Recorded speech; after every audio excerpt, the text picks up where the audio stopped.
Tahimik lang siya, pero isang gabi, hindi na kinaya ng puso niya yung bigat. Bigla siyang umiyak.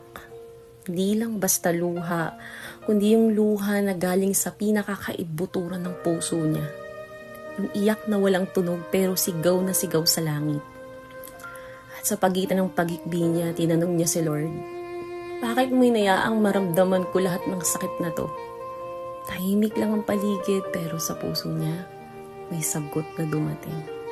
Banayad pero totoo. Anak, kasi minsan pain ang tanging daan para ma-discover mo yung lakas na ako mismong naglagay sa loob mo. Basag na siya. Parang walang natirang buo sa kanya. Pero nagtatanong pa rin dahil gusto lang niya ng sagot. Lord, bakit sila pa? Yung mga taong minahal ko ng totoo. Sila pa yung unang sumira at nanakit sa akin. At muling sumagot yung Diyos sa gitna ng puso niyang durog na durog.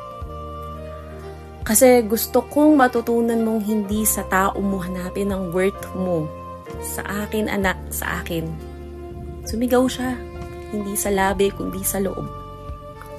Bakit ang bagal mong gumalaw sa buhay ko? At doon sa gitna ng kanyang frustration, narinig niya ang sagot. Hindi lang kasi moment ang hinahanda ko para sa'yo, anak eh. Milagro to, kaya dapat tama ang timing. Tumingin siya sa langit ng tahimik at nagtanong ng halos pabulong. Nasaan ka, Panginoon? Parang ang layo mo. At ang sagot ni Lord, mas malapit ako kaysa sa susunod mong paghinga. Kahit hindi mo ako maramdaman, hindi kita iniwan kahit kailan. Sa pinakapagod niyang sandali, lumuhod siya, walang lakas. Nanginginig yung puso't kaluluwa niya at nagtanong siya ulit, Lord, bakit parang paulit-ulit ako nagpe-fail? At ang sagot ng Diyos, bawat bagsak mo may dahilan. Bawat luha mo may lesson. At tandaan mo, anak, hindi pa ako tapos sa'yo. At sa huli, halos wala na siyang lakas.